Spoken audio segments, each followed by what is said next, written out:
에도 똑같은 사고가 또 있습니다. 지난 7월 다른 버스 내에서 일어난 사고입니다. 주행 중인 버스에서 이동하다 갑자기 미끄러지는 남자입니다. 이 버스 회사 측에서는 두 번의 사고 모두 비슷한 점이 있다고 주장하고 있는데요. 그냥 상습적인 거네요. 아무 급제동도 없는데 버스에서 넘어진 사고거든요. 저희 사고가 똑같이. 그렇다면 남자는 지난 7월에 일어난 사고를 어떻게 기억하고 있을까요? 하는 거죠. 하다 가뜩 나오니까 틀면서 했었는 건데 내가 팍 잡아버린 거야. 저쪽부터 돈 계산대 정말 사비어 쭉 밀려가지고 어깨에 팍 다 붙었죠. 급정거로 인해 큰 충격을 받았다는 남자. 회사 입장은 어떤 입장이신 거예요? 자연 감속되는 상황에서 그러니까 차에 그 멈춤이 없는 상이잖아요. 그런 상황에서 몸이 앞으로 이렇게 슬라이딩 한 3, 4m를 날아갈 수 정도의 그런 관성이 나올 수가 없거든요. 관성의 법칙이 일부러 적용 안 되는 보상을 네. 바라고 이렇게 일부러 하시는 분에게 우리가 억울하게 당했다는 느낌을 계속 갖고 있죠. 한 달 간격으로 일어난 두 번의 사고. 전문가가 영상 분석을 의뢰해봤습니다. 자, 그는 손의 방향에 주목했는데요. 손잡이 잡는 부분을 보면은 지금 앞쪽으로 어떤 균형을 유지하면 잡는 게 아니고 뒤쪽으로 좀 잡고 있거든요. 근육으로 충분히 앞에 쏠리는 것을 실은 내가 어느 힘을 좀 주고 있었다면은 유지를 할 수도 있는 상황이거든요. 즉 본인이 손잡이에 힘을 주고 조절을 할 수도 있었다는 것입니다. 7월에 발생한 또 다른 사고 영상의 분석 결과는 손잡이가 어느 정도 움직이지 않습니까?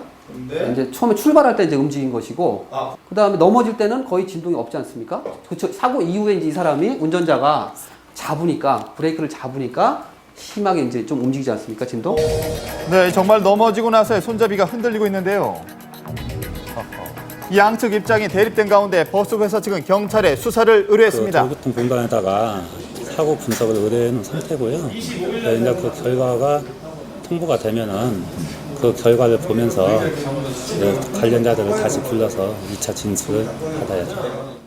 이렇듯 버스 안에서의 안전사고는 그 고의성을 판가름하기가 어렵습니다. 그런데 이 최근 택시나 버스를 상대로 상습 공갈을 해온 피의자가 검거됐습니다.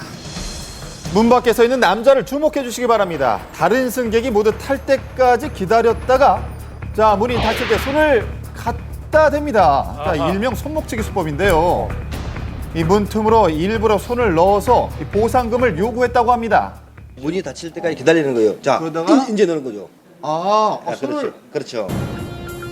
활동 구역을 넓혀가면서 약 6년간 범행을 저질러온 피의자.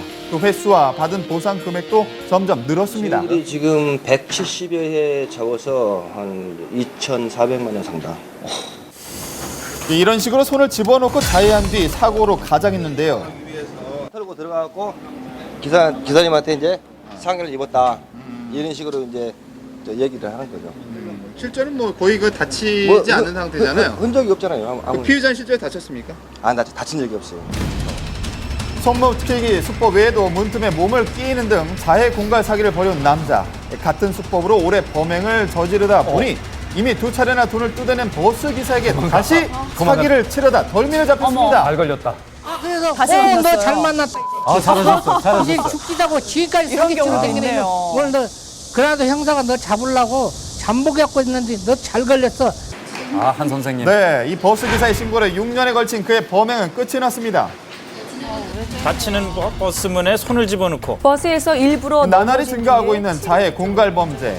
승객이 다치면 이 회사에서 불이익을 받게 되는 버스 기사들의 약점을 노리는 경우가 많습니다. 쉽게 보상을 줄 거라는 생각 때문인데요. 하지만 그에 대한 죄값은 무겁습니다. 공갈죄든 사기죄든 형량은 똑같습니다. 10년 이하의 징역형 또는 2천만 원 이하의 벌금형에 처해지죠. 언제 어디에서 일어날지 모르는 사고보다 누군가의 계획된 사고가 더 두려워지는 일이 더 이상 생겨서는 안 될 것 같습니다. 네. 저런 경우 이제 CCTV가 있었기 때문에 그나마 이제 우리가 확인할 수 있었고 또 사기라는 것도 알 수 있었는데 정확한 물증 이게 가장 중요한 당할 수도 있었던 상황 아닙니까? 그렇습니다. 굉장히 위험한 상황인데요. 이 자해 공갈범들이 노리는 시기가 있다고 합니다. 운전자가 과속을 할 때 그리고 급커브를 돌 때 마지막으로 신호 위반을 할 때 운전자들의 과실이 인정될 만한 상황에서 이런 범죄가 이루어진다고 하니까 안전운전하셔서 이런 범죄 미연에 좀 방지를 하셔야겠습니다. 그게 최선일 것 같네요. 자, 요즘 같은 환절기에는 이 편도가 부으면서 목감기 유행하기 시작합니다. 자, 그런데 이 감기 증상만큼이나 힘든 증상이